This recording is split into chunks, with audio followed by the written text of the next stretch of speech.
Well, I love playing and singing at the same time because I can actually always have a fluid relationship between the voice and the keyboard. You know, it's very different if you're singing with an orchestra or singing with somebody else playing.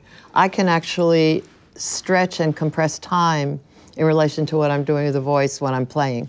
So I do love doing that, you know, and a part of my repertoire is the solo pieces for voice and keyboard.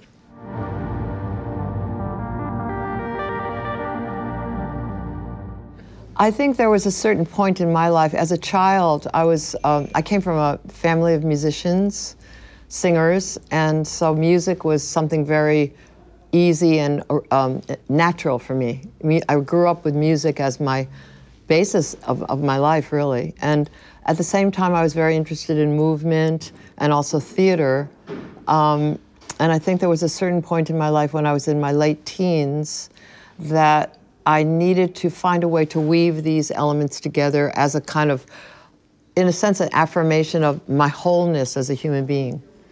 And at the same time, I realized that on a social level, that the Western European tradition is one of the only traditions that separates these art forms.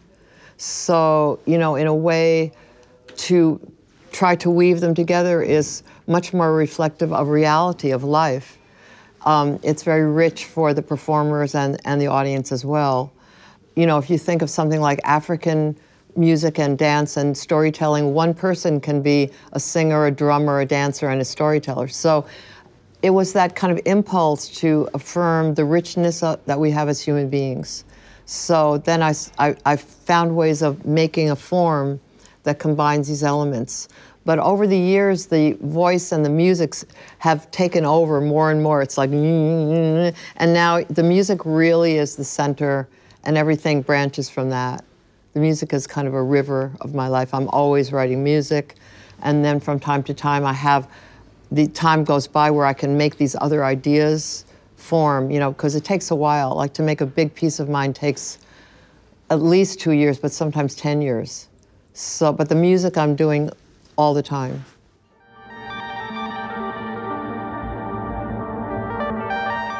I actually don't listen to as much music as you would think, because when I'm working on music, I can't listen to other music.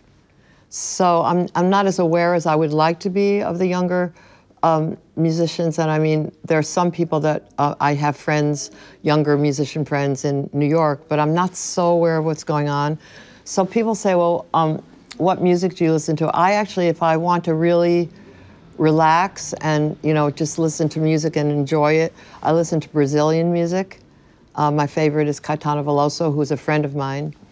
And we've known each other, and he's actually sung a piece of mine, which is great.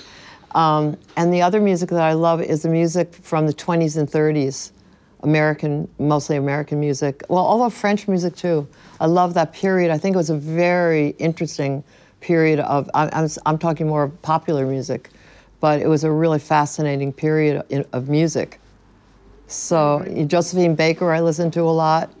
You know, I listened to Whispering Jack Smith, he was a British guy, but he had lost his part of his vocal cords had been destroyed in World War I from the gas, and he developed this wonderful style,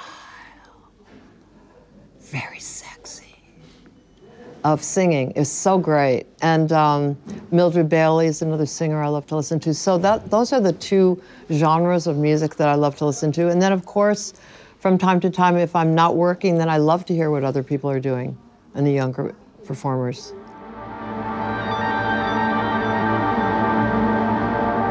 Around 2015, I was working on a cappella pieces, like I usually work alone, and I tape my voice, all the voices. It was for 3 people. So I was working on these very intricate but short pieces, small and very intricate. And at the same time, I was reading a wonderful book by an American doctor. His name is Siddhartha Mukherjee. He's an Indian American, about the history of cancer. It's called The Emperor of All Maladies. So he goes back to ancient times, like what cancer was over the centuries, and how people thought about it, and how they made these, thought that they were healing it. And that was fascinating, but what really interested me was his description of how a cell works, one little tiny cell in our body. And it's a very beautiful process with all the parts of that cell are working together in harmony to make energy and to make life happen. And then if you think about our bodies, there's billions of cells that are working also together to make us be able to get from one moment to the next. So that fascinated me. And I realized that the music that I was working on, these little pieces, had a kind of sense of, I would say, like the motor of life, you know, that kind of energy. And so I continued working from that, and then decided that I wanted to use 4 other women.